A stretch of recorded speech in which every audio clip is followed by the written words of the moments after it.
21 வயசு பிரியாக்கு தெரியாது தான் சாப்பிட்ட இந்த உணவு 61 வயசு பாட்டியோட மூளை மாதிரி சுருங்கி இவ்ளோ சேதமாக்கும்னு. நம்ம எல்லாருக்கும் தெரிஞ்ச இந்த உணவா இந்த இளம் பெண்ணோட உடம்ப இவ்ளோ பாதிச்சிருச்சுன்னு நீங்க ஆச்சரியப்படுற அளவுக்கு இதோட பதில் இருக்க போகுது. அண்ட் உங்க பேபி வெஜ் சாப்பிடுவாங்க அண்ட் பிக்கி ஈட்டர் அப்படின்னா இந்த வீடியோ உங்களுக்கு தான். பிரியா ஒரு ஆரோக்கியமான காலேஜ் ஸ்டூடெண்ட், படிப்புலயும் பயங்கர சுட்டி. பிரியாவுக்கு இதுக்கு முன்னாடி எந்த ஒரு மருத்துவ பிரச்சனையுமே இருந்தது இல்ல. ஒரு நாள் அவங்க காலேஜ்ல இருந்து வீட்டுக்கு நடந்து போயிட்டு இருக்கப்போ கால்ல பயங்கர வலி. சரி, இன்னைக்கு எக்ஸசைஸ் கொஞ்சம் நிறைய பண்ணிட்டேன் போல, அதான் வலிக்குதுன்னு ரொம்ப சாதாரணமா எடுத்துட்டாங்க. ஆனா வாரம் முழுவதும் இந்த வலி இன்னும் அதிகமாகுதே தவிர குறைஞ்ச பாடல. அது மட்டும் இல்ல, வீக்கமும் ஏற்படுது. அதுக்கும் மேல தொட்டா கூட ரொம்பவே சகிச்சுக்க முடியாத அளவுக்கு வலி இருக்கு. உடனே மருத்துவமனையில இருக்கிற அவசர சிகிச்சை பிரிவுக்கு பிரியா போறாங்க. சில மணி நேரம் காத்திருப்புக்கு பிறகு அவசர சிகிச்சை மருத்துவர் அவங்கள பாக்குறாங்க. அவங்க வலது கால் பகுதி இடது காலை விட 4 சென்டிமீட்டர் அதிகமா இருக்கு. அது ரொம்ப கடுமையான வலியா இருக்கு. அதனால மருத்துவர்கள் சில பிளட் டெஸ்ட் மற்றும் காலுக்கு அல்ட்ராசவுண்ட் ஸ்கேன் எடுக்க சொல்றாங்க. சோ இப்போ பிரியாக்கு டீப் வெயின் த்ரோம்போசிஸ்னு டாக்டர்ஸ் கணிக்கிறாங்க. அதாவது அவங்களுடைய கால்ல ரத்த கட்டிட்டு இருக்குன்னு கணிக்கிறாங்க. ஆனா 21 வயசாகிற பிரியாக்கு எப்படி ரத்த கட்டி வரும்? பொதுவாக இளம் வயசுல ஒருத்தவங்களுக்கு இந்த மாதிரி நோய் வருதுன்னா ஒண்ணு மரபு ரீதியா இருக்கும் அல்லது ஜெனடிக் ப்ரீடிஸ்போசிஷனா இருக்கும். அதனால ஃபேக்டர் 5 லைடன் ஆன்டிபாஸ்போலிபிட் ஆன்டிபாடி போன்ற பொதுவான ஜெனடிக் மற்றும் ஆன்டிபாடி பரிசோதனைகளை செய்யறாங்க. ஆனா எல்லா முடிவுகளுமே ரொம்ப நார்மல் வருது. ஆனா ஒரு விஷயம் மட்டும் வேறுபட்டு இருக்கு. பிரியாவோட MCV, அதாவது அவங்களோட ரத்த சிவப்பணுக்கள் இயல்பான அளவை விட ரொம்ப பெருசா இருக்கு. ஏற்கனவே நம்ம அவங்களோட கால்ல ரத்த கட்டி இருக்குன்னு நம்ம சொன்னோம் இல்லைங்களா? அதனால ரத்தத்தை இலகி விடுற பிளட் தின்னர் மருந்துகளை ஆரம்பிக்கிறாங்க. பிறகு த்ரோம்போசிஸ் கிளினிக்கை ஃபாலோ பண்ண சொல்லி வீட்டுக்கு அனுப்பிச்சு விடுறாங்க. அடுத்த சில மாதங்கள்ல பிரியாக்கு படிப்பு கவனம் செலுத்துவதுல ரொம்ப சிரமம் ஏற்பட்டிருக்கு. அது மட்டும் இல்லாம அவங்க இதய துடிப்பு கொஞ்சம் மெதுவா அடிக்கிறத நோட் பண்றாங்க. அவங்க கால்கள் ரொம்ப வீக்கா இருக்கு, பலவீனமா இருக்கிறத உணர்றாங்க. இன்னும் சில நேரங்கள்ல கால்கள் உணர்ச்சியே இல்லாத மாதிரியும் இழுக்கிற மாதிரியும் ஃபீல் பண்றாங்க. டிங்லிங் சென்சேஷனையும் உணர்றாங்க. ஆரம்பத்துல அவங்க இதை பெருசா எடுத்துக்கல. ஆனா இந்த அறிகுறிகள் அடிக்கடி வர ஆரம்பிக்குது. ஒருவேளை இது ரத்த கட்டிக்கும் இதுக்கும் ஏதோ சம்பந்தம் இருக்குமோ? பிரியா ரொம்ப கவலைப்பட ஆரம்பிக்கிறாங்க. உடனே அவசர சிகிச்சை பிரிவுக்கு போறாங்க. அந்த அவசர சிகிச்சை பிரிவில் இருக்கிற மருத்துவர் இவங்க கால்கள் உண்மையாகவே பலவீனமா இருக்கிறது கண்டுபிடிக்கிறாங்க. 2 கால்களுக்கும் ஸ்ட்ரென்த் டெஸ்ட் பண்ணி பாக்குறாங்க.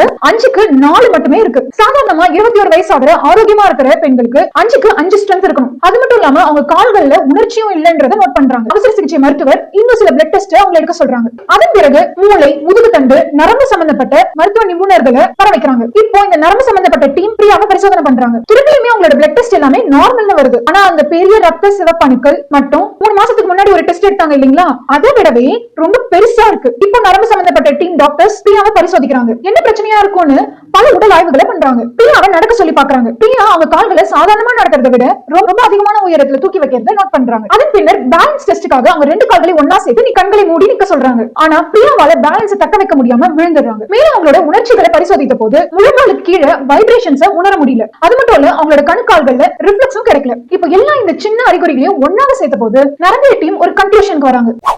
உணர்ச்சி நரம்புல பிரச்சனைன்னு நினைக்கிறாங்க. இந்த மூளைக்கு சிக்னல் அனுப்புற ஒயர் கனெக்ஷன் தான் இந்த உணர்ச்சி நரம்பு. உதாரணத்துக்கு சொல்லணும்னா இப்ப கால் நெருப்புல பட்டுச்சுன்னு வச்சுக்கோங்களேன். அங்க இருக்கிற உணர்ச்சி நரம்பு வழியா சிக்னல் மூளைக்கு போகும். மூளை உடனே ஐயோ வலிக்குது காலை எடு, நரம்பு வழியா அந்த சிக்னலை காலுக்கு அனுப்பும். உடனே நம்ம காலை பின்னாடி இழுப்போம். அததான் பிரியாக்கு டாக்டர் ஊசி வச்சு குத்தி பாக்குறாங்க. ஆனா அவங்களுக்கு எந்த உணர்ச்சியுமே இல்ல. அதனாலதான் டாக்டர்ஸ் உணர்ச்சி நரம்புல பிரச்சனை இருக்குமோன்னு சந்தேகப்படுறாங்க. நம்ம கிட்ட 2 முக்கியமான விஷயம் கிடைச்சிருக்கு. ஒண்ணு வந்து பாத்தீங்கன்னா சிவப்பு ரத்த அணுக்கள் மிகவும் பெரிதாக இருக்குது. இன்னொரு பக்கம் சென்சரி நர்வ் ஃபைபர்ஸ் வேலை செய்யல. இந்த 2 பிரச்சனையுமே ஏற்படுறதுக்கு பல ஆயிரக்கணக்கான காரணங்கள் இருக்கு.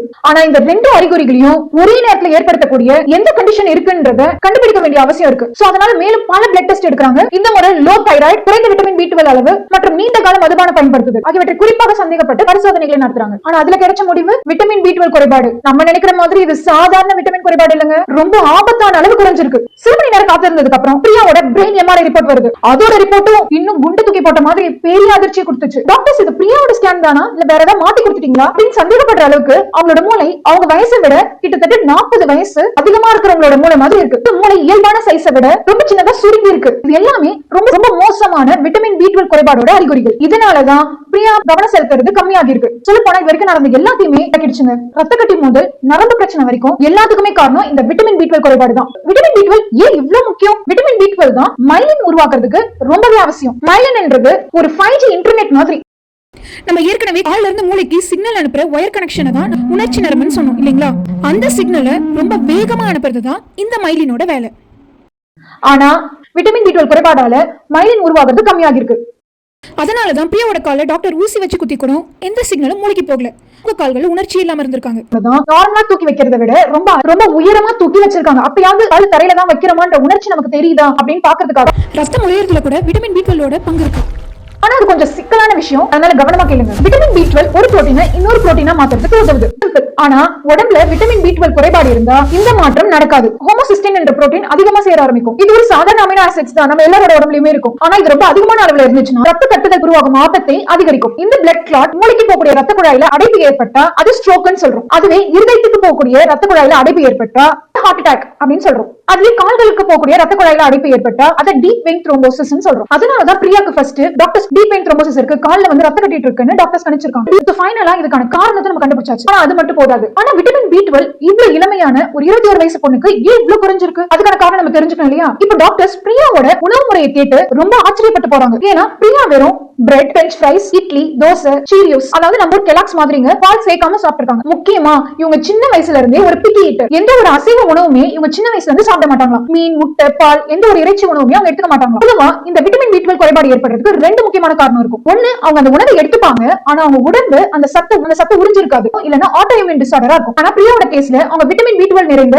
எந்த உணவுமே எடுத்துக்கல. விட்டமின் B12 பொதுவாகவே இந்த நான்வெஜ் ஃபுட்ஸ்ல தான் நமக்கு இயற்கையாகவே கிடைக்கும். என்கிட்ட நிறைய பேரண்ட்ஸ் பண்ற கம்ப்ளைண்ட், என் குழந்தை நான்வெஜ்ஜே தொட மாட்டாங்க. அதுவும் இல்லாம உங்கள சிலர் வெஜிடேரியனா இருக்கலாம், அதுவும் சமீப காலமா நிறைய பேர் வேகனுக்கு படை எடுத்துட்டு இருக்காங்க. அது ஒன்றும் பிரச்சனை இல்ல. நீங்க நான்வெஜ் எடுத்துக்கலனா வேறு வழிகள்ல இந்த விட்டமின் B12 எடுக்கிறது ரொம்ப முக்கியம். சில உணவுப் பொருட்கள்ல இந்த விட்டமின் B12 fortify பண்ணி விற்பனை பண்றாங்க. இல்லனா டாக்டர்ஸோட ஆலோசனைப்படி சப்ளிமெண்ட்ஸா எடுத்துக்கலாம். இதுல ஆச்சரியமான விஷயம் என்னன்னா, சீரியல்ஸ் போன்ற கெலாக்ஸ் இந்த மாதிரி உணவு ஐட்டம்ஸ்ல விட்டமின் B12 சேர்த்திருப்பாங்க. ஒவ்வொரு நாட்டோட விதிமுறைப்படி மற்றும் சட்டத்திட்டங்களால இதோட அளவு வேறுபடும். ஆனா அமெரிக்கா, UK போன்ற நாடுகள்ல இதை சரியான அளவுல சேர்ப்பாங்க. முக்கியமா பிரியா இந்த சீரியல்ஸ் ரொம்ப அதிகமா சாப்பிட்டிருக்காங்க. சோ பிரியா அமெரிக்கா மாதிரியான நாடுகளை வாழ்ந்திருந்தா ஒருவேளை அவங்களுக்கு இந்த பிரச்சனை வராம இருந்திருக்குமோ என்னமோ.